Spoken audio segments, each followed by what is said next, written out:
imibabaro y'umukiza Yesu niyo nkomoko y'ubugingo bwanjye. Winoge mu maraso ya Yesu aguhindure icyaremwe gishya.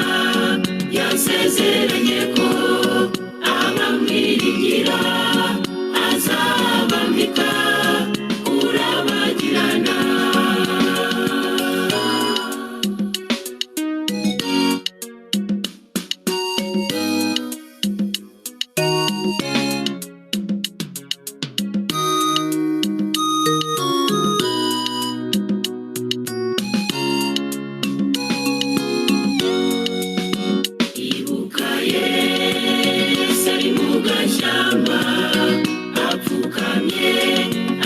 Imbaraga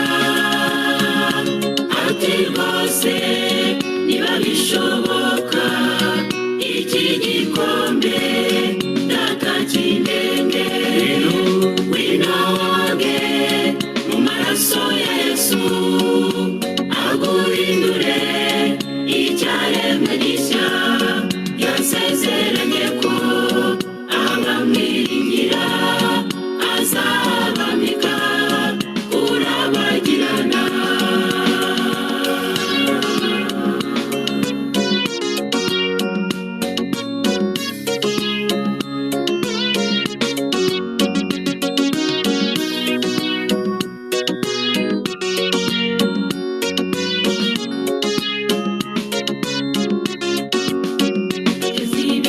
Ibiganza guhamagara baguha amahoro yo mu mutima.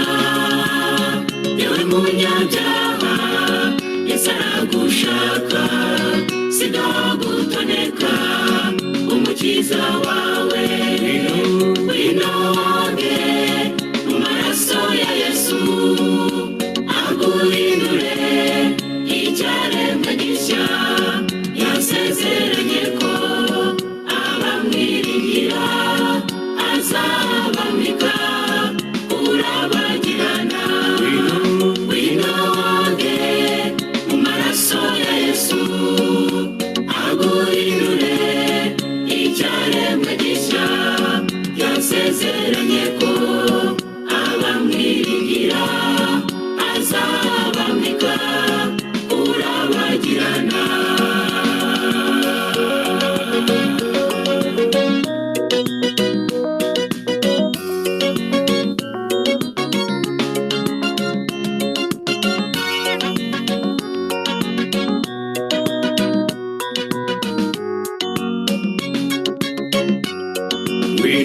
Winoge mu maraso ya Yesu aguhindure icyaremwe gishya. Yasezeranye ko abamwiringira azabambika kurabagirana. Winoge mu maraso ya Yesu.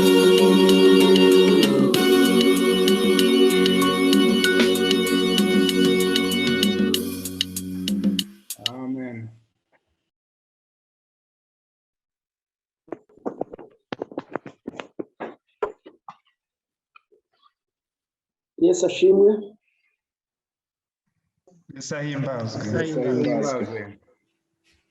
Ikoranabuhanga ubwo bitengushye umuntu yarabintengushye gatoya, ariko ndabona noneho bikunze. Imana ihabwe icyubahiro. Kuri uyu munsi wa gatatu w'amateraniro y'ivugurura, ari wo munsi wa karindwi mu minsi igize uko kwezi kwa kabiri, ariwo kuwa mbere w'iminsi 7 ugiye mu minsi igize iki cyumweru. Nejejwe no kuba ndi kumwe namwe muri aya materaniro, kandi abateraniye kuri uyu murongo mwese ndabasuhuje. Amahoro y'Imana abane namwe. Mu nsanganyamatsiko dufite rusange ivuga ngo ndibigitinze, iboneka mu byahishuwe igice cya 10 ku murongo wa 5 kugeza ku murongo wa 7. Tugiye gukomeza n'indi nsanganyamatsiko ntoya y'uyu munsi ivuga ngo kubabara kw'amahanga. Uku kubabara kw'amahanga mu mubabaro ukomeye niko kugiye kuzaba imbarutso ikomeye cyane y'ibindi byose dutegereje. Ikindi kimenyetso kizaranga ukugaruka kwa Yesu ni ukubabara kw'amahanga. Uyu mubabaro uvuzwa aha uri mu migabane ibiri, kandi iyi migabane uko ari ibiri niyo nifuza ko twarushaho gusesengura mu mucyo mugari. Umugabane wa mbere ni umubabaro mbere gato y'irangira ry'igihe cy'imbabazi. Umugabane wa kabiri ni umubabaro nyuma y'irangira ry'igihe cy'imbabazi Yesu avuye ahera cyane, ubwo azaba amaze kugaragaza neza ati birarangiye. Mu ijwi rya marayika wa karindwi ari hafi kugera ku iherezo ryo kuvuza impanda ya karindwi tubona mu Byahishuwe igice cya 10 ku murongo wa 5 kugeza ku wa 7, nibwo uyu mubabaro uzaba ugaragara cyane hose ku isi, nk'uko byanditswe mu Byahishuwe igice cya 11 umurongo wa 18 kugeza ku wa 19. Mwanyemerera ngatangirana n'umurongo wa 15 kugira ngo twumve iby'impanda ya karindwi nyirizina. Marayika wa karindwi avuza impanda. Mu ijuru havuga amajwi arenga ngo ubwami bw'isi bubaye ubw'umwami wacu n'ubwa Kristo we, kandi azahora ku ngoma iteka ryose. Bakuru 24 bicara ku ntebe zabo imbere y'Imana bikubita hasi bubamye baramya Imana bati, turagushimye mwami Imana ishobora byose, iriho kandi yahozeho kandi izahoraho, kuko wenze ubushobozi bwawe bukomeye ukima. Amahanga yararakaye nuko umujinya wawe uraza. Igihe cyo guciriramwe abapfuye iteka kirasohora, n'icyo kugororeramwe abagaragu b'imbata bawe ari bo bahanuzi, no kugororera abera n'abubaha izina ryawe, aboroheje n'abakomeye, kandi n'igihe cyo kurimburiramwe abarimbura isi. Urusengero rw'Imana rwo mu ijuru rurakingurwa, mu rusengero rwayo habonekamo isanduku y'isezerano ryayo, habaho imirabyo n'amajwi no guhinda kw'inkuba n'igishyitsi n'urubura rwinshi. Uyu mubabaro rero ukomeye uzaherekezwa, nk'uko tumaze kubyumva, uzaherekezwa n'ibintu bibiri bikomeye. Icya mbere ni igihe cy'umubabaro ukomeye wavuzwe muri Luka igice cya 21 umurongo wa 24 kugeza ku wa 26. Icya kabiri ni igihe cy'umubabaro wa Yakobo. Iki gihe cy'umubabaro wa Yakobo rero nk'uko bivugwa muri Yeremiya igice cya 30 umurongo wa 7, Daniel igice cya 12 umurongo wa 1, n'Ibyahishuwe igice cya 22 umurongo wa 11. Iki gihe cy'umubabaro wa Yakobo kizaherekezwa n'ibyago 7 bizasukwa ku isi, biherekejwe no kugaruka kwa Yesu ubwo Kristo azaba avuye ku ntebe y'imbabazi.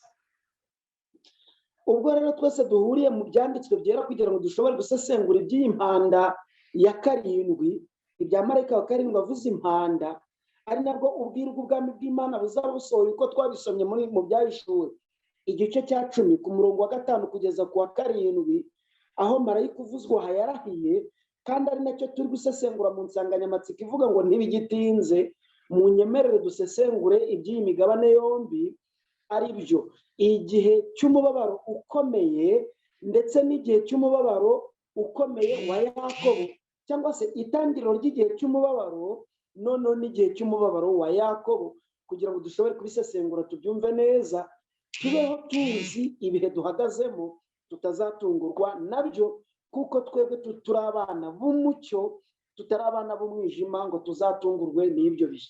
Kuko rero tutifuza gutungurwa nabyo, tugomba kubaho tubisesengura tukumva nawe. Iki gihe cy'umubabaro ukomeye cyavuzwe aha, cyangwa se itangiriro ry'igihe cy'umubabaro ryamaze kuvugwa, kandi tukaba tumaze kuryumva mu Byahishuwe igice cya 11.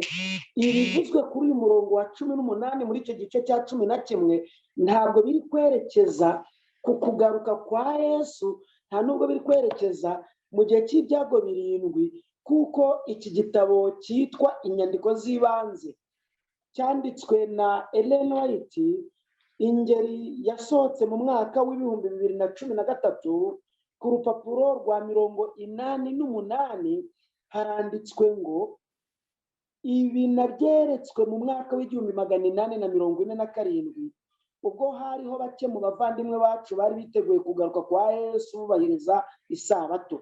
Iyi ni isubi ya gatatu ndi gusoma, kandi muri bo harimo bake cyane bibwiraga ko bubahiriza isabato ari byo by'ingirakamaro, ko kubahiriza isabato ari byo by'ingirakamaro kandi bihagije mu gushyira itandukaniro hagati y'ubwoko bw'Imana n'abatizera.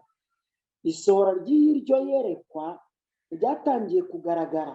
Ntabwo itangira ry'igihe cy'akaga kivuzwe aha ryerekeza ryose ku gihe cya bya byago bizatangira gusukwa, ahubwo ryerekeza ku gihe gito cyane kizabaho mbere gato y'uko ibyo byago bisukwa.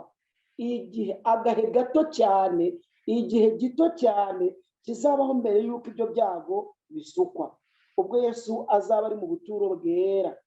Icyo gihe ubwo umurimo w'agakiza uzaba urangiye, igihe cy'akaga, ibihe by'akaga bizaza ku isi, amahanga azarakara ariko akomwe mu nkokora kugira ngo atabuza umurimo wa marayika wa gatatu gukorwa. Icyo gihe hazabaho imvura y'itumba cyangwa ihemburwa riturutse ku Mana kugira ngo rihe imbaraga ijwi riranguruye rya marayika wa gatatu, kandi itegurire abera gushikama igihe ibyago 7 by'imperuka bizaba bisutswe. Bityo rero niba tumaze kumva aya magambo mu gitabo inyandiko z'ibanze ku rupapuro rwa 88, hakaba hatweretse neza ko iki gihe kizabaho mbere gato y'irangira ry'imbabazi. Reka tugisuzume dukurikije ibyo Kristo yivugiye muri icyo gihe cyo kubabara kw'amahanga. Tukirebe neza mu butumwa bwe bwanditswe na Luka igice cya 21 umurongo wa 24, twusirize ku murongo wa 26 tucyumve neza. Iki gihe kigoranye, iki gihe gikomeye gitya, byanditswe ngo, umurongo wa 24, Luka igice cya 21 umurongo wa 24 kugeza ku wa 26, byanditswe ngo, bamwe bazicwa n'inkota, abandi bajyanwe mu mahanga yose ari imbohe, kandi i Yerusalemu hazasiribangwa n'amahanga kugeza ubwo ibihe by'abanyamahanga bizashirira. Ibi ni ibihe byo guhunga kw'Abisirayeli mu myaka isaga 1800 babaye impunzi kugeza mu 1948 ubwo igihugu cyabo cyahabwaga ubwigenge. Ariko umurongo wa 25 uravuga ngo, kandi hazaba ibimenyetso ku zuba no ku kwezi no ku nyenyeri. Nimusoma iki gitabo inyandiko z'ibanze ku rupapuro rwa 55 n'urwa 56, kirabasobanurira ko ibyo bimenyetso uko bivuzwe ariko bizaba, kandi no hasi amahanga azababara, bumirwe bumvise inyanja n'umuraba bihorera. Aya rero niyo magambo nashakaga, uku kubabara kw'amahanga, bumvise inyanja n'umuraba bihorera. Umurongo wa 26 uranditswe ngo, abantu bazagushwa igihumura n'ubwoba no kwibwira ibyenda kuba mu isi, kuko imbaraga zo mu ijuru zizanyeganyega. Abantu bazagushwa igihumure n'ubwoba no kwibwira ibyenda kuba mu isi. Maze Kristo asoza tumenyesha ibigomba kuba mu myiteguro yacu kugira ngo natwe tutazagushwa igihumura n'ubwoba no kwibwira ibyenda kuba mu isi, kuko twe tugomba kuba tubisobanukiwe kurenza uko abandi bagomba kugushwa igihumura nabyo. Umurongo wa 28 uratubwira ngo, nuko ibyo nibitangira kubaho muzararame. Iryo ni itegeko ry'isumba byose, itegeko ry'izabu riravuga ngo muri ibyo bihe muzararame, mwubure imitwe yanyu, kuko gucungurwa kwanyu kuzaba kwenda gusohora. Gucungurwa kwanyu kuzaba kwenda gusohora. Dore rero ibizaranga iki gihe.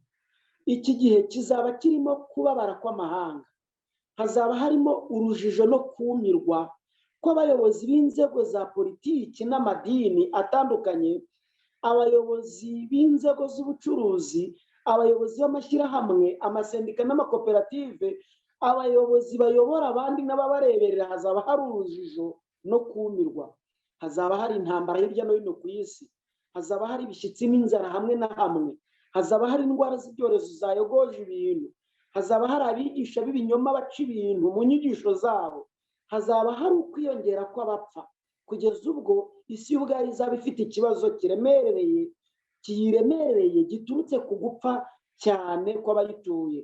Hazaba hari ibimenyetso mu kirere no ku butaka, hazaba hari uguhatirwa kuruhuka umunsi umwe biherekejwe no kubuzwa kugura no kugurisha, ndetse n'ibindi byinshi bizaba biri kuranga iki gihe cy'umubabaro tugiye gusesengura mu kanya. Nyamara hazaba hari n'igihe cy'umubabaro wa Yakobo nk'uko tubisoma muri Yeremiya igice cya 30 umurongo wa 7, aho muri rya joro rya Yakobo yatakambiye isumba byose ikamurinda, aho ubwoko bw'Imana buzatakamba bukarengerwa, nk'uko Daniyeli nawe yabyanditse mu gitabo cye mu gice cya 12 ku murongo wa 1, hamwe na Yohana wahishuriwe nawe yabivuzeho muri icyo gihe cy'uyu mubabaro, ubwo Kristo azaba avuye ahera cyane arambuye amaboko yavuga ati birarangiye, umurimo urarangiye. Reka tugaruke dusome ayo masomo mu byumve neza, nk'uko twamaze kubibona mu gitabo cy'umuhanuzi Yeremiya mu gitabo cye mu gice cya 30 ku murongo wa 7, aho umwami Imana yabisesenguye abinyujije mu kanwa k'umuhanuzi Yeremiya atya ati, uwo munsi urakomeye nta wundi umeze nkawo, ni igihe cy'umubabaro wa Yakobo ariko azakirokoka.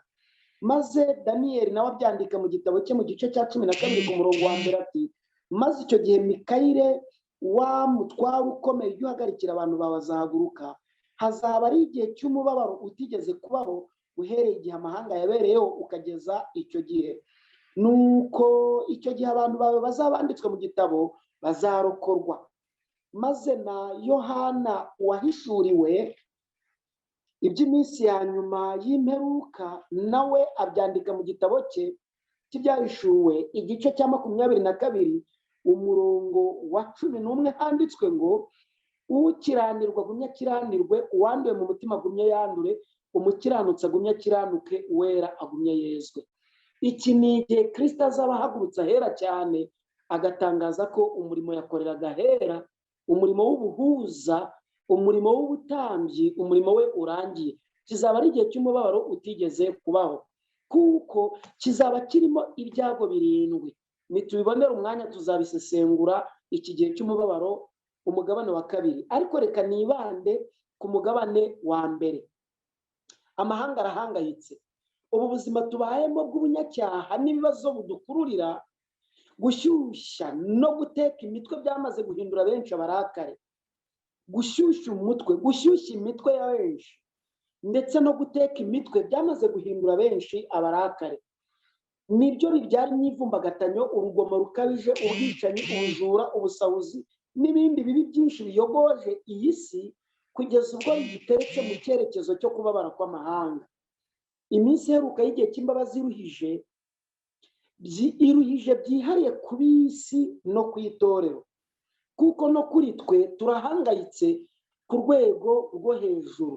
Nubwo abamarayika bagifashe imiyaga kugira ngo idahuha, bagifashe intambara, bagifashe urujijo mu bya politiki, bagifashe urujijo mu by'ubukungu, mu by'imiyoborere y'imiryango ndetse no mu bashakanye, ibibazo duhora twumva mu bitangazamakuru n'ahandi, tugahora twumva ibibazo bya politiki n'ubukungu, imyigaragambyo, kutavuga rumwe kw'imiryango ndetse n'umubabaro. Ibyo byose ntibibura kwiyongera nubwo abamarayika bagifashe imiyaga ngo idahuha ku isi, mu gihe umurimo wo gushyira ikimenyetso ku mbata z'Imana yacu ugikomeje, nk'uko tubibona mu byahishuwe igice cya 7 ku murongo wa 2 kugeza ku wa 3, nk'uko byanditswe ngo, hanyuma y'ibyo mbona abamarayika 4 bahagaze ku mfuruka enye z'isi, bafashe imiyaga 4 yo mu isi, kugira ngo hatagira umuyaga uhuha mu isi cyangwa mu nyanja cyangwa ku giti cyose. Mbona na marayika wundi azamuka ava iburasirazuba afite ikimenyetso cy'Imana ihoraho, arangurura ijwi rirenga abwira abamarayika 4 bahawe kubabaza isi n'inyanja ati, ntimubabaze isi cyangwa inyanja cyangwa ibiti tutaramara gushyira ikimenyetso mu ruhanga rw'imbata z'Imana yacu. Nubwo aba bamarayika rero bagifashe iyi miyaga, ibi bibazo tumaze kubona haruguru ntibibura kuboneka muri ubu buzima tubayemo. ukutibeshya no kudahusha kwa buri jambo ryose ryavuzwe muri Bibiliya kwabayeho kutwemeza ko ubuhanuzi bwerekeye umurage wa buri muntu mu rubanza ruheruka bugenda busohora mu kuri. Bamwe barava mu buntu bw'Imana burundu butazongera kugaruka ukundi, mu gihe abandi bafata iyo myanya bakayikomeraho kandi bakayikomeza.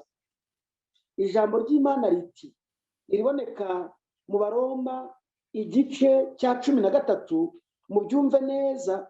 Abaroma igice cya 13 ku murongo wa 11, ijambo ry'Imana riti, muzi yuko igihe cyo gukanguka gisohoye rwose, dore agakiza kacu karatwegereye kuruta igihe twizeye. Abaroma igice cya 13 umurongo wa 11. Ubwo isi yindishwa umushyitsi no kutamenya ibizaba ejo, twebwe abasomyi b'ukuri kwa Bibiliya, bene ya Tora, abana b'ubuhanuzi, ab'ubwiru bwahishuriwe kugira ngo dushobore kuwishurira abatuye isi, abaragijwe ubwo bwiru, abahetsi bahetse ibyera by'Uwiteka. Ubwo isi yindishwa umushyitsi no kutamenya ibizaba ejo, twebwe dufite ubushobozi bwo kumenya ibihe turimo ndetse n'ibihe bizaza. Byanditswe mu Byahishuwe igice cya 11 ku murongo wa 8 ukomaze kubivuga ngo, amahanga yararakaye nuko umujinya wawo uraza. Dushobora guhita twibaza ngo amahanga yarakazwe n'iki? Ni iki gitera amahanga kurakara? None igihe cyo guciriramo abapfuye iteka kirasohoye, n'icyo kugororeramwe abagaragu b'imbata bawe Mana aribo bahanuzi, no kugororera abera n'abubaha izina ryawe nacyo kirasohoye. Ariko umva ikindi, ngo naboroheje n'abakomeye, kandi n'ikindi gihe cyo kurimburiramo abarimbura isi, iki nacyo kirasohoye. Iri somo rirerekeza ku bihe turimo n'ibihe bizaza, kuko iri somo rifashe imigabane ibiri y'ubuhanuzi. Umugabane wa mbere namaze kubisobanura, ni umugabane w'irangira ry'igihe cy'imbabazi. Umugabane wa kabiri ni umugabane w'ibihe by'urujijo ndetse no gusoberwa, ari byo bihe duhagazemo uyu munsi wa none. Amahanga ahangayikishijwe n'ibyaduka byisukiranya kuri yo, adafitiye ibisubizo birambye. Abatuye isi bafitiye ubwoba ahazaza habo. Ab'umwana b'umuntu mukuru abukomeye bose bafitiye ubwoba ahazaza habo. Ijambo ry'Imana rero rivuga neza riti, wowe wasiwe nawe wa nyanja we, mugushije ishyano kuko Satani yabamanukiye afite umujinya mwinshi. Ayo magambo murayasanga mu Byahishuwe igice cya 12 umurongo wa 12. Wowe wasiwe nawe wa nyanja we, mugushije ishyano, mugushije ishyano kuko Satani yabamanukiye afite umujinya mwinshi. Sinzi niba iki kintu muri kucyumva neza.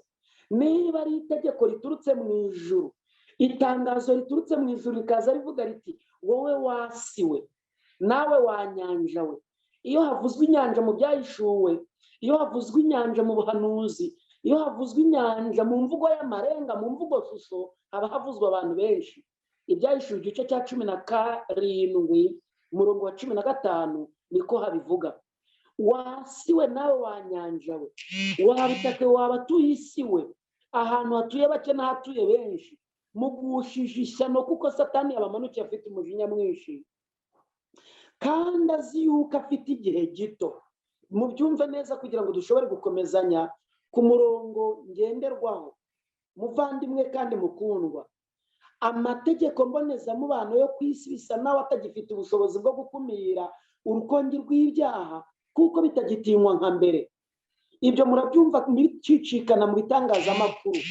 Amayeri yo gukora ibyaha aragwiriye cyane ku buryo n'abarirwanya nabo ubwabo bagira andi mayeri aremereye cyane kugira ngo bashobore kuvumbura ubwo bunyacyaha, ndetse amayeri arinjira akagera no mu by'iyobokamana. Amayeri y'abatwaye inyigisho z'ibinyoma, amayeri y'abatwaye uburyo ubwo ari bwo bwose bucengera bukagera kure cyane kugira ngo inyigisho z'ibinyoma zishobore kwinjira. Ayo mayeri aragwiriye ku buryo kugira ngo ushobore kubivumbura bigusaba nawe ubwawe gucengera ukarenza ubwenge abafite ayo mayeri kugira ngo ushobore kugera ku byo bagambiriye. Buri munsi abayoborwa na Satani biyungura ubucakura ubwo gukora ibibi mu buryo bw'ikoranabuhanga butigeze bubaho kuva ikiremwa muntu kibayeho. Wagira mu mutimanama w'ababikora wamaze gupfa. Niba ushidikanya fata kandi utekereze ku bibera hirya no hino ku isi, ibyo wagiye ubona cyangwa wumvise mu makuru, ibyo wagiye witegereza kandi ukurikirana. Ni iki gihita kiza mu bitekerezo byawe? Ntabwo nshidikanya ndibwira ko mu bitekerezo byawe hazamo ikibazo cy'urugomo rukabije, intambara, ibyihebe, ubusambo, ihungabana ry'ubukungu, inzara. Mu gihe ibihugu bifata ingamba zo gukumira no kurwanya inzara burundu, nibwo inzara irushaho kwiyongera. Mu gihe abantu barushaho gushyiraho ingamba zo gucunga umutekano ndetse no kwicungira umutekano, nibwo ubwoba, kwiyahura gutewe no kubura ibyiringiro birushaho kugenda byiyongera. Impanuka mu kirere, impanuka ku butaka, impanuka mu nyanja, ibyo byose birarushaho kugwira, biherekejwe no gutandukana kw'abashakanye, ibiyobyabwenge, ubwicanyi bukabije bukorerwa abagabo, abagore n'abana bato hirya no hino ku isi, ubwihebe ndetse n'ibindi bintu bibi bisa bityo biraganje kandi biteye ubwoba n'agahinda. Ibyo byose birahanura kwegereza ko bizaba by'icyubahiro, ari byo kugaruka kwa Yesu, kandi ibyo bihangayikishije amahanga kuko kubifatira ingamba birakomeye ku rwego rwo hejuru. Nshuti mukundwa, Kristo Yesu ari bugufi bwo kugaruka kudukura muri iyi si y'igisibe ngo twibanire nawe mu bwami bwo mu ijuru. Isaha turimo ubu irahura neza n'urusesenguro Kristo yatanze ubwo yigishaga icyigisho gikomeye cy'ubuhanuzi ku myifatire y'imibereho y'abaturage, ku myifatire ya politiki, iby'ubukungu ndetse n'iby'idini. Umva nawe, kwiyongera kw'abapfa, kwiyongera kw'abigomeka, agahinda gashengura imitima, intambara n'impuha zazo, kwiyongera kw'ibishyitsi, ubwoba rusange mu bantu, impinduka mu by'iyobokamana, impinduka mu by'iyobokamana zirimo kugaragara kw'abahanuzi b'ibinyoma, kugaragara kw'abigisha b'ibinyoma no guhaguruka kw'amadini yayobye. Ibyo byose ni ibimenyetso n'ibitangaza byuzuye ubuhenzi bwa Satani, kandi ibyo byose biduhamiriza yuko turi mu isaha iheruka amateka y'isi, kandi ko tugiye kubona bidatinze ibihe birusha ibindi byose kuba bibi. Mukundwa, byarahanuwe kera bitaraba. Imana ibyandikisha mu gitabo cyitwa Umurimo wa Gikristo. Imana ibyandikisha mu gitabo cyitwa Umurimo wa Gikristo. Ingeri ya mbere yasohotse mu mwaka wa 2011. Ingeri ya mbere yasohotse mu mwaka wa 2011. Ku rupapuro rwayo rwa 50 handitswe amagambo ngo ukwangirika kuzuye ahantu hose kurenza ubushobozi bw'ikaramu ibasha kubyandika. Ukwangirika kuzuye ahantu hose kurenza ubushobozi bw'ikaramu ibasha kubyandika. Buri munsi uzana n'uburyo bushya bwo kwivumbagatanya mu bya politiki n'uburiganya. Buri munsi uzana amakuru ahagarika abantu umutima yerekeranye n'urugomo no kwica amategeko. Amakaramu ari kwandika bene ibyo arahangayitse. Amakuru yerekeranye no kutita ku mibabaro y'abantu, ibikorwa byo guhubuka, ibikorwa bya kidayimoni birimbura ubuzima bw'abantu, ibyo byose biri gucicikana hirya no hino ku isi. Buri munsi uhamya ko ibikorwa byo guta umutwe, ubwicanyi no kwiyahura bigenda byiyongera. Aya magambo ushobora no kuyasanga mu gitabo Rengera Ubuzima ku rupapuro rw'142 n'143, kandi ushobora kubisoma ukabyumva neza. Kugira ngo ubisobanukirwe wabisoma muri icyo gitabo cyitwa Rengera Ubuzima cy'icyongereza ku rupapuro rw'142 n'143, ukarushaho kubyumva neza. Nshuti muvandimwe, ibiri kuba kuri uyu mubumbe dutuyeho ntibidutunguye kuko n'umukiza wacu yari yarabitubwiye bitaraba. Abisubiramo muri Luka igice cya 21 umurongo wa 26 ati, abantu bazagushwa igihumure n'ubwoba no kwibwira ibyenda kuba mu isi. Ese uyu mubabaro amahanga azanyuramo kandi ari kunyuramo niwo wahanuwe ko ariwo bya byago birindwi by'imperuka? Igisubizo namaze kugisobanura nti oya. Imana itagengwa n'amateka mu gukura urujijo muri twe yavuze byinshi kuri uyu mubabaro, maze byandikwa mu gitabo inyandiko z'ibanze.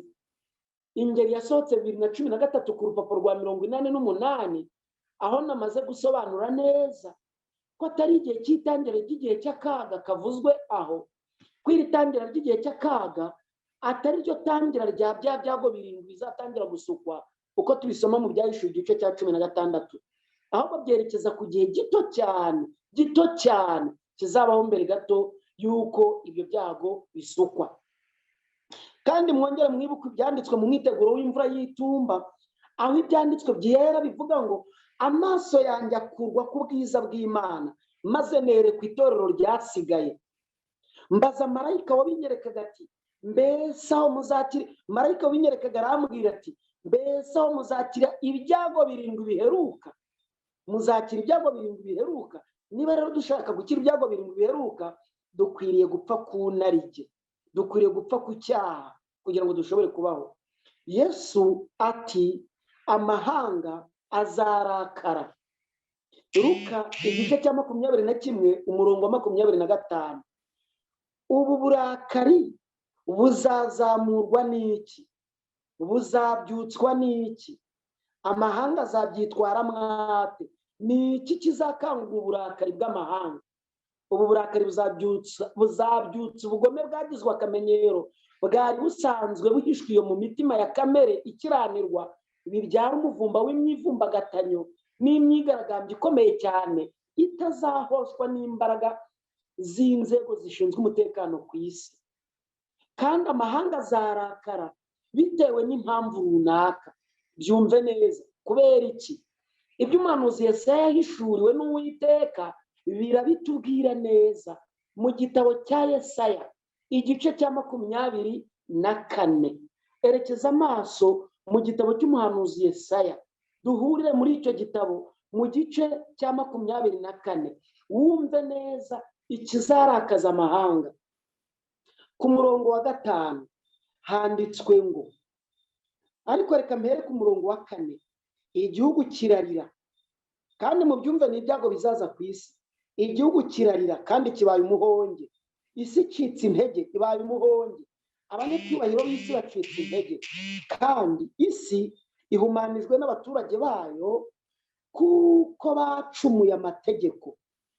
Isi ihumanijwe n'abaturage bayo kuko bishe amategeko, bagahindura ibyategetswe, bakica isezerano ridakuka. Nicyo gitumye umuvumo utsemba isi n'abayibamo bagatsindwa n'urubanza. Nicyo gitumye abaturage b'isi batwikwa hagasigara bake. Iki kintu sinzi niba mucyumva neza. Nicyo gitumye umuvumo utsemba isi.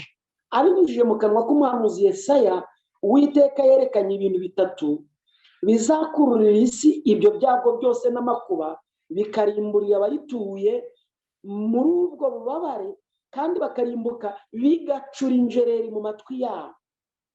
Byumve neza ibyo bintu bitatu. Icya mbere ni ukwica amategeko y'Imana, ni uguhindura ibyategetswe. Icyo ni icya kabiri. Icya gatatu ni ukwica isezerano ridakuka. Icya mbere, kwica amategeko y'Imana. Amategeko y'Imana arakandagirwa nkana na mwene muntu n'ikiremwa muntu kugeza ubwo byigishwa ndetse n'ibishobora no kuba inkomyi. Urugero, isi yose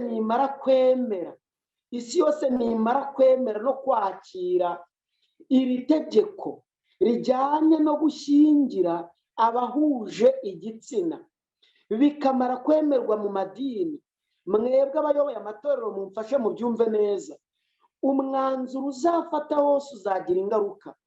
Nufata umwanzuro wo kwanga kubasezeranya hakurikijwe inama y'idini uyobora, bizagira ingaruka kuko uzaba wishe itegeko ry'umudendezo afite mu ngoma zo ku isi. Icya kabiri, nufata ingamba zo kwemera kubasezeranya, uzaba wishe itegeko ry'Imana, umwami w'abami, umutegetsi utegeka abategetsi bose bo ku isi, umuyobozi w'abayobozi, umuyobozi w'ijuru n'isi, wasobanuye neza ko kuryamana kw'abahuje igitsina ari ibitingwa, ari ikizira mu maso ye.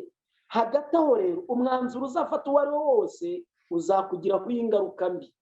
Ku bw'ibyo rero ikizakurikiraho ni uko ku ruhande rumwe uzareba uruhuye n'imiyoborere ya mwuka ikurimo, ariko naguha inama guherera mu ruhande rw'Imana, guherera mu ruhande rw'Uwiteka, kuko mu isi ushobora kubura ubuzima ariko ukazabona ubugingo buhoraho, nk'uko Yesu yabivuze muri Matayo igice cya 10 ati mwe gutinya bica umubiri badashobora kwica ubugingo. Icya kabiri, mu isi ushobora guhagararira ukuri ukarengerwa n'Imana isumba byose, ariko mu isi uramutse uguranye ukuri akamanyu k'umutsima ntushobora kurengerwa n'Imana isumba byose, kuko uba wagambaniye ukuri kandi watesheje agaciro ukuri. Inshuti mukundwa, umva ikindi, irindi tegeko naryo ubwaryo riri gusirikira, riri gukwirakwira hirya no hino mu ngoma zituye isi. Mbere y'uko Isirayeli itaha iva mu Egiputa, hari hashize igihe hasohotse itegeko ryo gukuramo inda, itegeko ryo kwica impinja, itegeko ryo kwica abana bavuka. Iri tegeko naryo ubwaryo ryari riri gusirikira rizenguruka ku isi yose. N'uyu munsi wa none iryo tegeko riri kuzenguruka ku isi yose. Ahari wenda dushobora kuzabifatira umwanya tukabitekerezaho tukabyibazaho, ariko naryo riri kuzenguruka hirya no hino ku isi. Hari irindi tegeko naryo ubwaryo riri kunugwanugwa, cyangwa se naryo ubwaryo ryatangiye gutekerezwa gushyirwa mu ngiro. Ni uguhindura ibyategetswe, guhindura ibyategetswe. Itegeko ry'isabato naryo ubwaryo rikaba riri kugerwa imigeri kugira ngo abantu bose bahamagarirwe kuruhuka ikindi kiruhuko kitari icy'umunsi wa karindwi. Nshuti muvandimwe rero, iyi ni impamvu ikomeye cyane yo kugwirirwa n'amakuba akomeye tudashobora kwikuramo uyu munsi wa none. Amahanga ari kugenda yuzuza igikombe cyo kugoma kwayo, bakikura mu burinzi n'imbabazi by'Imana kugeza aho ibitagishoboye kubarengera, kuko bo ubwabo baba bamaze gusuzugurira Imana mu mitekerereze n'imikorere n'ingamba bafata n'inama zabo, nk'uko byagendekeye Abisirayeli bageze mu kibaya cy'iminyenye basigaje ibirometero runaka ngo bagere i Kanani, nk'uko abasesenguzi ba Bibiliya bamwe muri bo bavuga ko bari basigaje ibirometero 8 ngo bagere mu gihugu cy'isezerano. Umva nawe, mwumvise iby'amadini n'ibihugu byashyigikiye ko abahuje igitsina bashyingiranwa ku mugaragaro mu buryo bweruye kandi bwemewe n'amategeko, birengagiza ko aricyo cyaha cyarimbuje Sodomu na Gomora. Gukuramo inda byamaze korohera buri wese ubishaka, ndetse no kwihinduza igitsina, uwavutse ari umuhungu akihinduramo umukobwa binyuriye mu gusanga abasiyantifike, abizi bya siyansi, bakamuhindurira icyo gitsina. Uwavutse ari umukobwa agasanga abaganga bakamuhindurira igitsina, ugasanga nabyo ubwabyo ni ibihabane n'ibinyurane. Kwigamba kwica amategeko y'Imana no guhindura isabato y'Uwiteka ari ryo sezerano ridakuka tubona mu gitabo cyo Kuva igice cya 31 umurongo wa 17 birigishwa ku mugaragaro nk'aho ari ukuri, kwerekana ko dukomoka ku nyamaswa mu buryo bw'ihindagurika tutaremwe n'Imana. Ibyo biraganje. Kuramya Imana y'ubumenyi bwa siyansi, kuramya Imana y'ikoranabuhanga n'Imana iyoborwa n'ubumenyi bw'ikiremwa muntu biherekejwe n'ubuhakanyi bwihandagaje no kutizera biragenda byuzuza igikombe cyo kugoma. Nshuti mukundwa, byari byarahanuwe, byandikwa mu gitabo Evenement des derniers jours. Abumva ikinyarwanda ni igitabo nagenekereza byitwa ibizaba mu minsi y'imperuka. Ku rupapuro rwa 16 handitswe ngo isi iragenda irushaho gusuzugura itegeko iryo ari ryo ryose. Vuba aha imidugararo ikomeye igiye kwaduka hagati y'amahanga, imidugararo itazigera ihagarara kugeza igihe Yesu azahagurukira. Ibi nabyo bikaba ari kimwe mu biri gusohoza ubuhanuzi bwo kubabara kw'amahanga. Imana umuremyi igomba kugira uko ikangura isi mu buryo abanyabwenge bayo bazahamya ko biyobowe n'indi mbaraga ibarenze bitari ubu ubwabo babiyoboye. Umva nawe, muri cya gitabo cyitwa Last Day Events, Evenement des derniers jours, cyangwa se ngenekereje mu kinyarwanda cyitwa ibizaba mu minsi y'imperuka, ku rupapuro rwa 28 haranditswe ngo ibyago by'Imana kuri ubu byatangiye kwisuka ku isi, bigahitana amazu y'agaciro gahebuje nk'aho ari umuyaga ugurumana uvuye mu ijuru. Ibi kandi namwe ubwanyu mubifitiye amakuru hirya no hino ku isi, ndetse n'aho mutuye mushobora kugira uko mubibona. Mbese ibyo byago ntibizakangura ingirwa abakristo ngo bizitere gutekereza? Imana yemera ko bibaho kugira ngo isi igire icyo yitaho kandi abanyabyaha batinye ndetse bahindure umushyitsi imbere yayo. Ibi byasohoye umurongo ku murongo hadasigaye na kimwe. Mumaze iminsi mwumva iby'inkongi z'umuriro wiyadukiza ugakongora imitungo abantu baruhiye igihe kirekire mu kanya gato nk'ako guhumbya. Muvandimwe nshuti nkunda, amagambo nsoma muri iki gitabo Umurimo wa Gikristo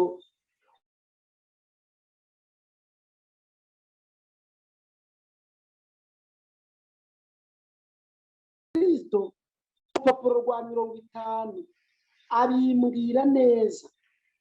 abimbwira neza biranditswe ngo ku rupapuro rwa 50 iki gitabo Umurimo wa Gikristo ingeri ya mbere yasohotse mu mwaka wa 2011 handitswe ngo uko ibintu bimeze mu isi byerekana yuko ibihe by'akaga twamaze kubigeramo rwose. Ibinyamakuru bisohoka buri munsi byuzuyemo amakuru y'ibimenyetso by'ubushyamirane. Ibinyamakuru bisohoka buri munsi byuzuyemo amakuru y'ibimenyetso by'ubushyamirane buteye ubwoba bwenda kuba bidatinze. Ubwambuzi bwihandagaje buragenda bwigaragaza kenshi cyane. Imyigaragambyo yabaye gikwira. Ubujura n'ubwicanyi burakorwa impande zose. Abagabo buzuyemo abadayimoni bari kwica abagabo, abagore n'abana batoya. Abantu batwawe n'ibibi gusa, kandi buri bwoko bw'ibibi byuzuye impande zose. Aya magambo arampamiriza neza ibyenda kuba, kandi birasohoza ibyo kubabara kw'amahanga. Bamwe mu batuye isi bazaba barakayutse, gukayuka, gushiramo uburyohe, imitima nama itagitekereza ingaruka z'ububi bakora. Abandi bazaba barahararutswe kubaho, babona kubaho ntacyo bikibamariye kubera ibiri kubabaho mu gihe abandi bo bazaba bashushubikanywa n'imbaraga y'ikibi kugira ngo basohoze imigambi irimbura ya Satani. Ese ibiri kuba kuri uyu mubumbe hari icyizere cy'amahoro atagira impinduka y'ahazaza bitanga? Ese dutekereze ibyiza ahazaza? Ibyiza dutegereze ahazaza ni ukugaruka kwa Yesu gusa. Nyamara ntabwo twiteze kubona isi yuzuye amahoro atagira impinduka, kuko amahoro atagira impinduka atangwa n'Imana ubwayo gusa. Byanditswe mu gitabo bizaba mu minsi imperuka ku rupapuro rwa 15 ngo ibyago byisukiranya ku butaka no ku nyanja, umwiryane muri rubanda n'ibimenyetso by'intambara nta cyizere cyiza cy'ahazaza bitanga. Ibyo biragaragaza ibigiye kubaho bikomeye cyane. Imbaraga z'ikibi zirihuriza hamwe kandi zirikomeza, zirashikamye ngo zitegura akaga gakomeye gaheruka. Mu isi yacu hagiye kubaho ihinduka rikomeye, kandi ibimenyetso by'imperuka biri kwisukiranya byihuta. Ufite igitabo ibihamya by'itorero cy'icyongereza ashobora no kubibona ku rupapuro rwa 11, icy'igifaransa ashobora kubibona mu gitabo cya 3 ku rupapuro rwa 395. Nshuti mukundwa, abatuye isi benshi bazaba barabaye abarakari. Abatuye isi benshi bazaba barabaye abarakari ku mpamvu zitandukanye. Umva nawe, harimo kwanga akazi gutewe no kutanyurwa n'ibihembo bamuhemba, harimo gutandukana kw'abashakanye, harimo umwiryane n'ubwumvikane buke mu miryango biherekejwe n'ihungabana ry'ubukungu hamwe n'ihungabana ry'imitekerereze, kwinubira ubuyobozi no kunanizwa nabwo, umwiryane muri rubanda, kuzirura ibyahoze ari ikizira bizakurura imyivumbagatanyo n'imyigaragambyo hirya no hino ku isi, iharabika n'itesha agaciro ndetse n'ibindi byinshi bizaba bigwiriye ku isi. Umuntu arahumeka umwuka w'ikibi gusa.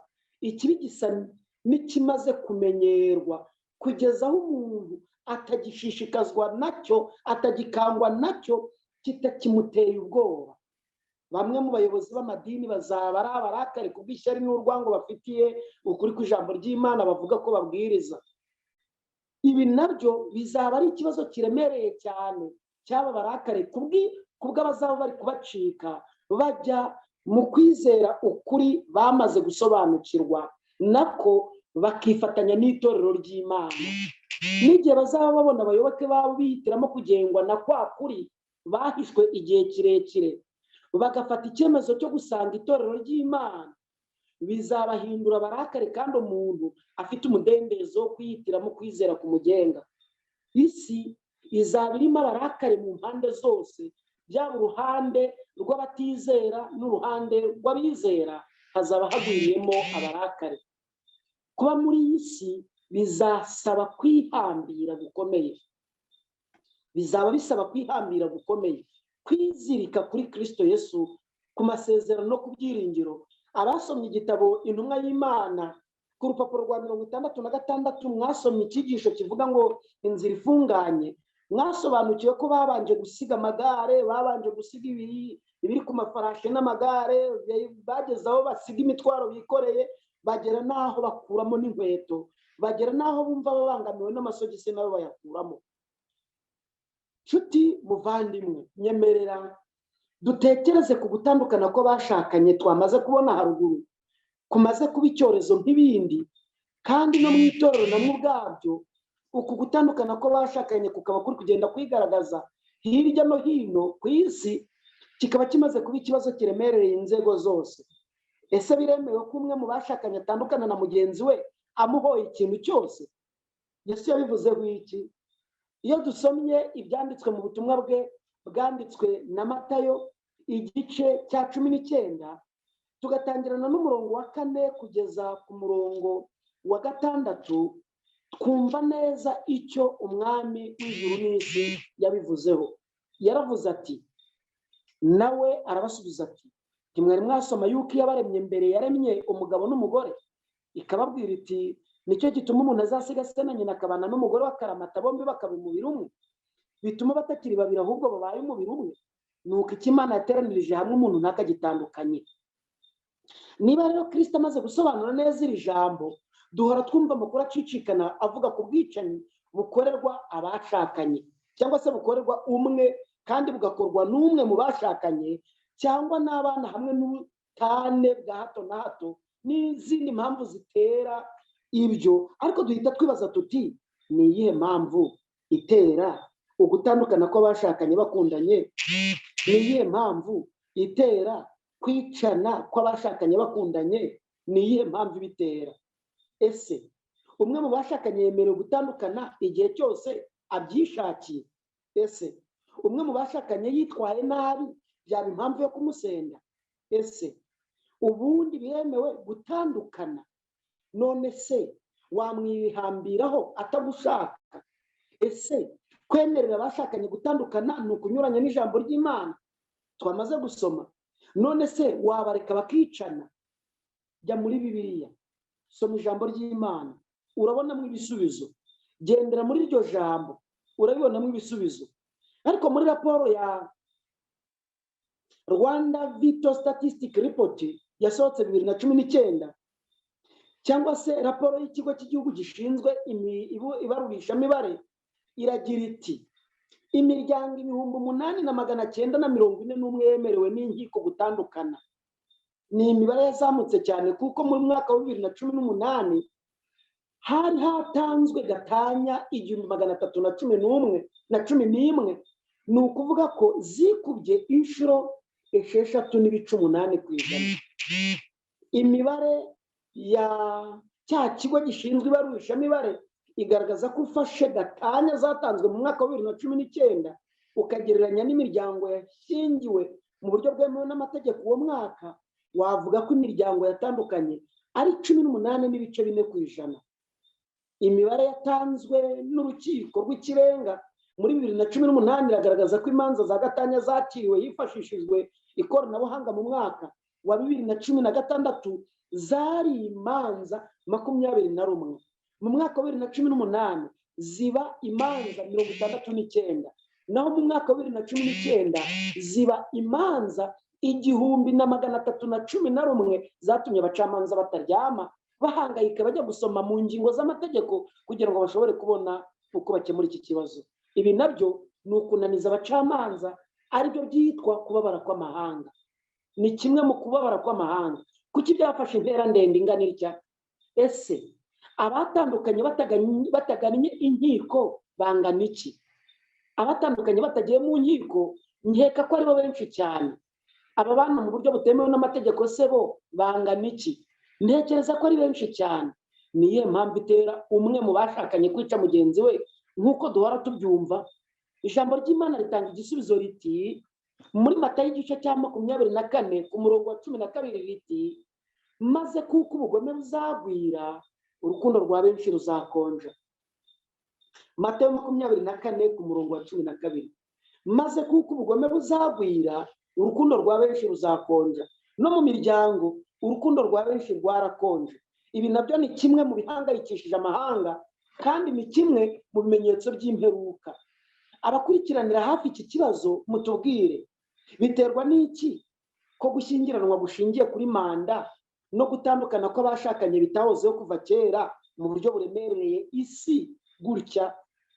Gushyingiranwa kugendanye no kuvuga ngo tuzabana imyaka 5, tuzabana imyaka 9, tuzabana imyaka 13 ko bitahozeho biraturuka hehe? Ese twitega ikinyuranyo mu miryango mu myaka iri imbere ko hazabaho impinduka bakabana karamata mu mahoro arambye? Ibi tubyitege mu mutima wa kamere utaravuka ubwa kabiri? Oya da, kuko ijambo ry'Imana ribivuga neza mu gitabo cy'umuhanuzi Ezekiel. Aya magambo nkunda kuyagarukaho kenshi nyatekerezaho nyibazaho. Mu gitabo cy'umuhanuzi Ezekiel igice cya 7 umurongo wa 26. Ezekiel igice cya 7 umurongo wa 26 handitswe ngo ishyano rizasimburwa n'irindi shyano, n'inkuru mbi ikurikirwe n'iyindi mbi, kandi bazashakira iyerekwa ku muhanuzi, ariko umutambyi azabura itegeko n'abakuru babura inama. Uko twicuma imbere niko ibintu birushaho kuba bibi aho kubonerwa umuti urambye. Impamvu ni iyihe? Byarahanuwe, twamaze kubibona, twabisomye. Byarahanuwe ngo no hasi amahanga azaba barabumirwe. Bumvise inyanja n'umuraba bihorera. Luka igice cya 21 umurongo wa 26. Nubwo bimeze bityo rero dusabwa gufata ingamba nk'igisubizo kirambye. Nubwo bimeze bityo turasabwa gufata ingamba nk'igisubizo kirambye. Umva nawe, gukizwa na Yesu no kubakira ubukristo kuri we, ibi bintu sinzi niba ubyumva neza. Gukizwa na Yesu Kristo, guhanagurwamo inarijye, gukizwa na Kristo Yesu no kubakira urugo rwawe ku mahame mvajuru niwo musingi ukomeza urugo rukaramba. Igihe icyo ari cyo cyose uyu musore azibeshya ngo agiye kurambagiza atubakiye ku bukristo, uyu mukobwa agiye kurambagiza atubakiye ku guhinduka, atubakiye ku gutozwa ndetse no kwakira inama yamaze guhabwa, uru rugo rwahabwa amahirwe make yo kuramba. Dukeneye umukobwa n'umuhungu bagiye kurushinga bajijukiye ibyo bagiyemo atari agahararo. Nibakomeza batyo bazaba bajijukiye inshingano y'uburezi. None se umuntu ujijutse arangwa n'iki?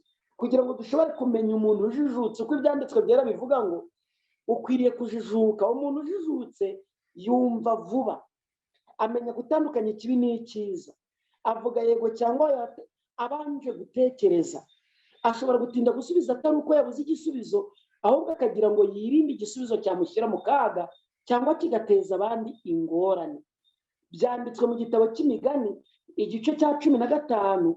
Duhurire mu gitabo cy'Imigani igice cya 15 ku murongo wa 23 handitswe aya magambo ngo, handitswe aya magambo asobanutse neza. Umurongo wa 23 ngo umuntu yishimira ibyo asubiza abandi, ariko ijambo rivuzwe mu gihe gitunganye ko ari ryo ryiza. ijambo rivuzwe mu gihe gitunganye. Nshuti mukundwa, ijambo ry'Imana rikomeza kugaragaza neza uku kujijuka mu gitabo cy'Imigani igice cya 16 ku murongo wa 23 ngo umutima w'umunyabwenge wigisha ururimi rwe kandi umwungura ubwenge mu byo avuga. Umwungura ubwenge mu byo avuga. Bityo rero umutima ujijutse cyangwa se umuntu ufite umutima ujijutse aba asobanukiwe neza icyo akora, impamvu agikora n'inyungu nziza zagikomoramo, kuko nta njijuke yakorera igihombo. Umuntu ujijutse kandi yubakira ubuzima ku murimo aho kubakira ku ishema. Kwiga akantu ku kandi no gusobanukirwa ibyo akora bimutera gutunganya ibyo akora bikamuha n'icyubahiro. Uyu muntu yiga byinshi kuko aba atazi aho inyungu ze zihishe, nk'uko byanditswe mu gitabo cy'Imigani igice cya 28 ku murongo wa 20 handitswe aya magambo ngo umunyamurava agwiza imigisha myinshi, ariko uwihutira kuba umukire ntazabura guhanwa. Umunyamurava agwiza imigisha myinshi. Gwiza imigisha myinshi ushingiye ku murava, nk'uko tumaze kubibona neza, kuko uyu muntu ujijutse yiga byinshi kuko aba atazi aho inyungu ze zihishe. Uyu munsi wa none guma mu rugo iri kutwigisha byinshi. COVID-19 yaje ikangura imitekerereze yacu. Benshi bafashe icyemezo cyo kongera kwiyungura ubumenyi mu buryo bwose bushoboka kugira ngo banoze ibyo bakora. Bityo rero kubaka urugo ni uguhora wiga utishingikirije ku byo uzi gusa, kandi utishingikirije ku byo waba wabonanye so na nyoko cyangwa abaturanyi, kuko ingo zidasa ni nako n'imitekerereze n'ingeso n'imico byabo twashakanye nabyo ubwabyo bitameze kimwe, cyangwa abo tuzashakana nabo ku bategereje gushaka. Ntukubaka urugo ukopeye urw'abandi, kuko uwo mwashakanye atari we bashakanye nawe. Muvandimwe, inshuti nkunda, shakisha kandi ukunde kuba umuntu ujijutse muri byose. Hanze aha hacanye maremare, amahanga arahangayitse. Muri make umuntu ujijutse arangwa n'ibi bintu bikurikira. Icya mbere, yigira ku byo abona n'ibyo yumva. Yobu 12 ku murongo wa 7, Zaburi 139 ku murongo wa 13. Icya kabiri, ntasuzugura ibitekerezo by'abandi. Imigani igice cya 15 umurongo wa 22. Icya gatatu, kuri we ahantu hose hashobora guturuka akaga. Imigani igice cya 30 umurongo wa 7 kugeza ku murongo wa 9. Icya kane, ahorana amakenga mu byo avuga n'ibyo akora. Ahorana amakenga mu byo avuga n'ibyo akora. Imigani igice cya 2 ku murongo wa 11 kugeza ku wa 13. N'imigani igice cya 31 umurongo wa 26. Icya gatanu, ni umwanzi wo kwikanyiza. Matayo igice cya 11 umurongo wa 28 kugeza ku wa 30. Icya gatandatu, ahora mu bushakashatsi ngo yongere ubumenyi. Urwa mbere rwa Timoteyo igice cya 4 umurongo wa 13. Abefeso igice cya 5 umurongo wa 10. Icya karindwi, yigana ibyiza by'abandi aho kubagirira ishyari cyangwa ngo yigane ibibi byabo. Abagalatiya igice cya 6 umurongo wa 8 kugeza ku wa 10. Icya 8, yanga ubunebwe kuko bitera indwara no gusabiriza. Imigani igice cya 13 umurongo wa 4.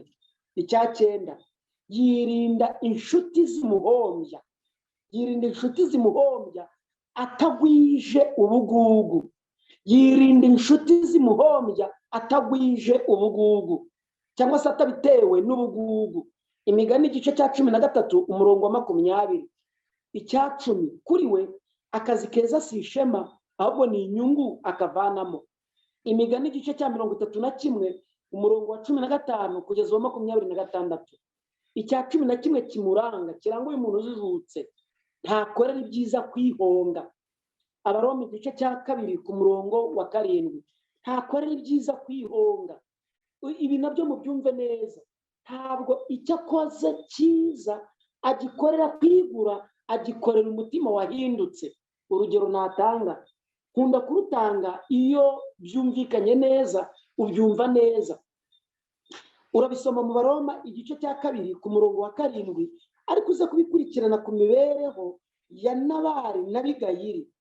Abigayili yakoreye neza Nabali kubwo kwihonga, kuko yari umugore we. Yabikoreye neza kuko akunda Nabali. Ntabwo abikorera kwihonga, abikorera neza kuko akunda uwabikorera. Icya 12 kiranga umuntu ujijutse. Icya 12 yunganira abamutezeho ubufasha. Imigani igice cya 19 umurongo wa 17. Icya 13 yihatira gukiranuka muri byose. Matayo igice cya 5 umurongo wa 48. No gutegeka kwa 2 igice cya 18 umurongo wa 13. Yihatira gukiranuka muri byose.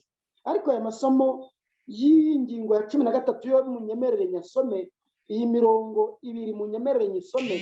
Umurongo uboneka muri Matayo igice cya 5 umurongo wa 48 wanditswe watuwe neza ngo, namwe mube mukiranutse nk'uko so wo mu ijuru akiranuka. Yihatira gukiranuka muri byose. Data wa twese wo mu ijuru akiranuka muri byose. Byumve no mu gutegeka kwa 2 igice, mu gitabo cyo gutegeka kwa 2 igice cya 18 umurongo wa 13 handitswe neza, hatuwe neza ngo, utungane rwose ku Uwiteka Imana yawe. Utungane rwose ku Uwiteka Imana yawe. Umuntu ujijutse atungana rwose ku Uwiteka.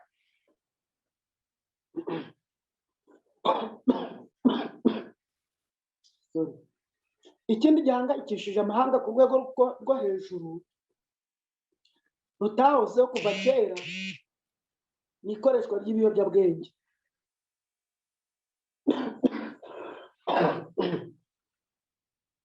Ikoreshwa ry'ibiyobyabwenge iki nacyo kikaba gihangayikishije amahanga ku rwego rutahozeho kuva kera. Ikoreshwa ry'ibiyobyabwenge. Ubaye utarumva impamvu yo kubabara kw'amahanga nk'uko ibyahanuwe biduhishuriye, ukaba utarabisobanukirwa mu bitangazamakuru, utabyumvise no mu nyandiko, muri uku guhangayika no kubabara kw'amahanga, nakumenyesha gato cyane ku ikoreshwa ry'ibiyobyabwenge kugira ngo ushobore kubyumva neza. Nkurikira usobanukirwe neza ibyo kuririra abanyabyaha amarira y'ubuheruka, kugira ngo dushobore kubafasha bashobore gusanganira Kristo Yesu mu gihe akirambuye ibiganza ku ntebe y'imbabazi abingingira guhinduka. Umva nawe ibyanditswe mu rwandiko rwa 2 rw'Abakorinto igice cya 12 ku murongo wa 21 biranditswe ngo, kandi ndatinya yuko ubwo nzaza Imana yanjye izongera kuncisha bugufi muri mwe, nanjye ndirire benshi bacumuye kandi bacumuye kera, ntibihane ibyonona n'ubusambanyi n'iby'isoni nke bakoze. Niba utarasobanukirwa ibyo kuririra abanyabyaha amarira y'ubuheruka, udasobanukiwe ibyo kubabara kw'amahanga, ukaba utarumva neza ibyo guhangayika kw'inzego bwite ziyobora, inzego bwite z'ubuyobozi, nkurikira ubyumve neza. Mu Rwanda, niba mu mezi 6 y'umwaka wa 2017 ikigo cy'igihugu gishinzwe ubuzima RBC cyaratanze raporo y'abantu 2417 bagannye ibitaro by'Indera, kubera ibiyobyabwenge, hatabariwemo 209 bagannye Huye Isange Rehabilitation Center na 448 bagannye ibitaro by'uturere. Mu mwaka wa 2016 hakaba harafashwe abantu 4818 bagafatanwa ibiro miliyoni 4,571,389 by'urumogi, litiro 182,381 za kanyanga, n'ibiro 4 n'igice kimwe bya heroine, n'ibiro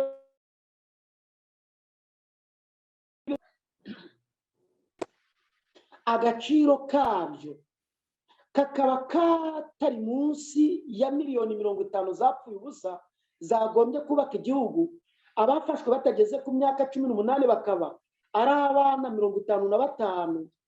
Muri 2017 imibare y'abarezwe mu nkiko ibyaha bijyanye n'ikoreshwa n'ikwirakwizwa ry'ibiyobyabwenge bahamijwe ibyo byaha bagafungwa bakaba bari barenze 5,581. Ese iyi si impamvu ikomeye cyane tugaragariza kubabara kw'amahanga no kutwereka ubunini bw'umurimo, ubunini bw'inshingano twahamagariwe gusohokana amarira atemba ku matama, tugasanga abantu tukababurira akaga kabugarije, tukabahendahendera guhindukira bakemera Yesu Kristo ngo abababarire bamwizere, bakabaho imibereho ishimishije, kandi tubasobanurira ko wa munsi twategereje uje. Amahanga arahangayitse, imperuka iraje, n'agahe runaka gasigaye tutashobora kumenya Kristo akagaruka. Nshuti mukundwa, umubiri uhora uruhutse wibuka akazi ari uko ushonje, kandi uyu mubiri niwo ndiri bihangayikishije isi, ari nayo nkomoko y'icuruza n'ikorwa ry'ibiyobyabwenge n'inzoga z'inkorano muri gukomeza kugenda mwumva hirya no hino ku isi. Iyi niyo ndiri y'ibiyobyabwenge, ibinyoma, kwihara, ubuhehesi, ubwibone, ubusambanyi, amazimwe, kwiyemera, guta igihe mu mafilime y'urukozasoni, guta igihe mu mafilime y'urukozasoni. Ibi nabyo sinzi niba muri kubona neza ko bihangayikishije ababyeyi, bihangayikishije itorero, bihangayikishije igihugu, bihangayikishije amahanga. Filime z'urukozasoni, guta igihe mu miziki, guta igihe mu makinamico apfuye, ndetse no kuryama abandi bahugiye mu mirimo, uyu we akaba aryamye kuko aricyo gihe abonye cyo kuruhura uyu mubiri wahoze unanijwe no guta igihe mu rukozasoni. Nyiri uyu mubiri rero ahorana umutima utiyumvisha inshingano n'ubwenge butazi gucukumbura ibikenewe, akaba adashobora kuvumbura ibishya byashobora kumubeshaho, kuko ubuhanga bwe buba bwaraguye ikinya, ntamenye aho akwiriye guhera, maze yerekerwa bikamunanira. Kuba imburamukoro bikamutera kwanga abamubaza aho ikivi cye kigeze, ibyo bikamuhindura umwanzi w'intwari, abanyamwete ndetse n'abatica gahunda akabanga urunuka, agasebanya n'utagize icyo amuha wese, kuko umushahara umushimisha ni uwo guhabwa atakoze. Ibi bintu byibuke neza ko byanditswe mu gitabo Imigani igice cya 21 ku murongo wa 25 ngo umunyabute yicwa no kwifuza kuko yanga gukoresha amaboko ye. Nshuti mukundwa rero, ibi ni kimwe mu bihangayikishije amahanga. Dore ingamba kuri iki kibazo dushobora gufata. Izi ngamba muri ibi biduhangayikishije zumve neza. Ingamba ya mbere, gira ingengabihe yanditse ya buri munsi. Ingamba ya kabiri, ringaniza ibyo uteganya gukora nimugoroba. Ingamba ya gatatu, noza. Ingamba ya gatatu, byumve neza, noza ibyo uri bukore mu rukerera. Ingamba ya kane, gira aho wandika ibyo ugamije. Ingamba ya gatanu, tondeka ibikorwa byawe ukurikije uburemere bwabyo. Ingamba ya gatandatu, teguza hakiri kare abazabigufashamo aho bikenewe. Ingamba ya karindwi, koresha amasaha y'igitondo neza. Ingamba ya munani, ubahiriza amasaha y'ikiruhuko cy'ijoro kugira ngo ushobore kugira ubuzima bwiza n'imbaraga z'ejo hazaza utazapfa ukenyutse. Ingamba ya 9, ntugahe igihe cyawe abanebwe kuko ntacyo bazakungura. Ingamba ya 10, ntugatakaze igihe cyawe mu birangaza, hanga amaso icyo ugamije. Ingamba ya 11, suzuma ibyo wishe n'ibyo watunganije umunsi urangiye kugira ngo ushobore kwikosora ku munsi ukurikiyeho. Ingamba ya 12, andika ibyo ujya ushobora n'ibikunanira kugira ngo ibyo ushoboye abe ari byo uhanga amaso, ibikunanira ubikureho amaso. Ingamba uyiringire izayobora imigambi yawe kandi bizakurinda kubabaza amahanga atorohewe. Sinasesengura umubabaro w'amahanga ngo nkuve imuzi kuko uyu mubabaro w'amahanga urimbitse cyane. Twabisomye ko hari ikimenyetso cyerekana ko hasigaye agahe gato ngo Kristo agaruke. Byumve neza, ni agahe gato gasigaye ngo Kristo agaruke. Nshuti mukundwa, icyo gihe cy'umubabaro ushishana, utatworoheye, inyandiko zikomeje kugisesengura neza, zikitwumvisha neza ko kizarangirana n'irangira ry'imbabazi. Harimo gutandukana kw'ibigo by'imirimo, kugendana n'ububi, inzoga n'ibiyobyabwenge, kandi ibyo byose bizakomeza kugenda bikabya. Ibyo byose bikazaba bihamye neza ko isaha y'izuba ry'imbabazi y'Imana igiye kurenga, kandi ubwo igihe cy'imbabazi kizarangira maze igihe cy'umubabaro ukomeye kigatangira, bizaba bikomeye cyane, nta kwihana kuzongera kubaho. Ibi biratumenyesha iby'icyubahiro cy'ubwiza bw'ibikomeye cyane bizabaho, kandi inshuti mukundwa, bikaba bidutegura kugira ngo dushobore kuzarokoka niba twarashoboye gusoma neza tukabyumva neza. Muvandimwe, inshuti nkunda, wowe twabanye muri iki cyigisho, ndagusabira kurindwa n'Imana muri iki gihe cy'umubabaro utatworoheye, muri iki gihe cyo guhangayika kw'amahanga, muri iki gihe cy'urujijo, muri iki gihe cyo gusubira inyuma n'ishungura kuri benshi, kuko n'ishungura riri kugenda rishyira hanze benshi. Imana igufashe, Imana igushoboze guhagarara no gushikama kugira ngo uzasangwe mu mahoro, utazarimbuka, uzaboneke mu biganza by'umukiza utunganye, mu izina rya Yesu, amen. Amen.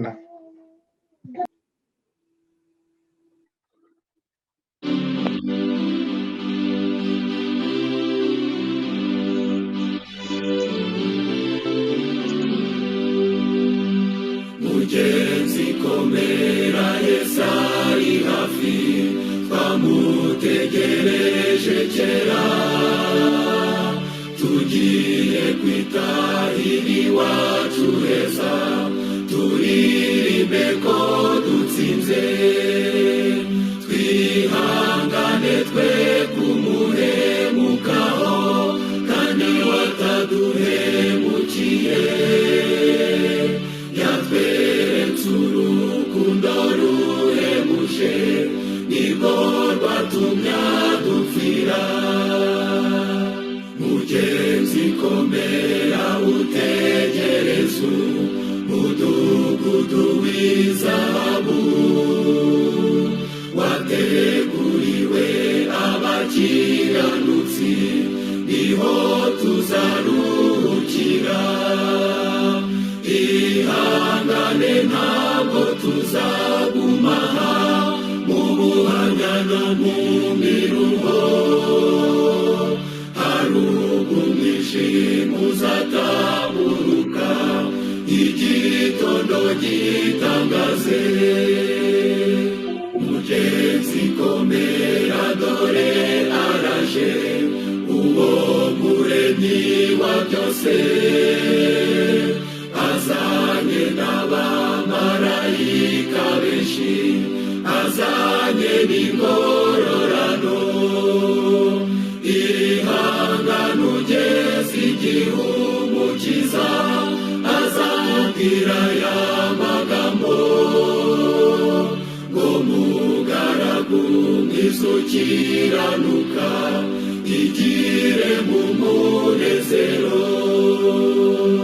Mugenzi ujye uhora wihanganye, komeza kwizera kwawe, amarira yawe ahanagurwe, maze uzahabwe n'ikamba. Ihangane mwene data, ni koko isezerano rye ni impamo,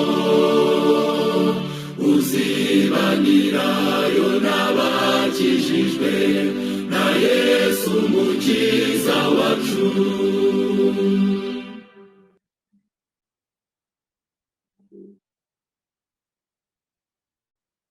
Dusenge. Imana data wa twese, umuremyi w'ijuru n'isi, izina ryawe niryubahwe. Mu nshamake, kuko ntashoboye kubiva imuzi, tubonye ko amahanga ahangayitse, ariko muri bike tubonye birimo birarengurira no kuguhangayika gukomeye kwirangira ry'imbabazi, aho ibyago birindwi bizasukwa, ibyo tuzongera gusesengura mu mwanya tuzaba tubiboneye akanya, mu bimenyetso bizaranga ukuza kwawe, nuko guhangayika gukomeye kukaba kubariwemo. Amahanga arakomerewe, ariko wowe uri hejuru ya byose, umunezero ukomeye ku bwoko bwawe ni abakwiyeguriye. Wowe wavuze uti mu isi mugira umubabaro, ariko nimuhumure nanesheje isi. Ukunesha kwawe kuboneke ku mitima yacu, ukunesha kwawe kuboneke ku itorero ryawe, ukunesha kwawe kuboneke kuri ubu bwoko bwawe twabanye kuri uyu murongo. Hari abahangayikishijwe n'amafaranga y'ubukode, hari abahangayikishijwe no kuba atarabyara, hari abahangayikishijwe n'urushako, hari abahangayikishijwe n'ibiri kutubaho kuri uyu mubumbe, hari abahangayikishijwe n'uko atarasobanukirwa neza ko yanditswe mu gitabo cy'ubugingo. Imihangayiko ni myinshi, buri wese ufite ikimuhangayikishije umubera igisubizo. Ariko igikomeye kurenza ibindi byose, utwigishe guhangayikira ubugingo bwacu kugira ngo buzarokoke tuzaboneke mu biganza byawe. Naho ubundi umuhangayiko w'amahanga, kubabara kw'amahanga n'imyigaragambyo n'ibibazo biri ku isi, ntacyo twabikoraho kuko ari ibyahanuwe, keretse gusa wowe ubwawe ukomeje gutegeka abamarayika ngo bafate iyo miyaga, dushobore kubona agahenge ko kubwiriza ubutumwa. Twigisha icyo twakora muri ibi bihe bitugoye, twigisha uko twabaho muri ubu buryo bwo gusegasira no kurengera ubusugire bw'amahame, kugira ngo dushobore guhagarara neza, twitegurane n'abera ubwami bwawe. Uturengere, duhe umugisha, tubisabanye kwizera mu izina rya Yesu. Amen.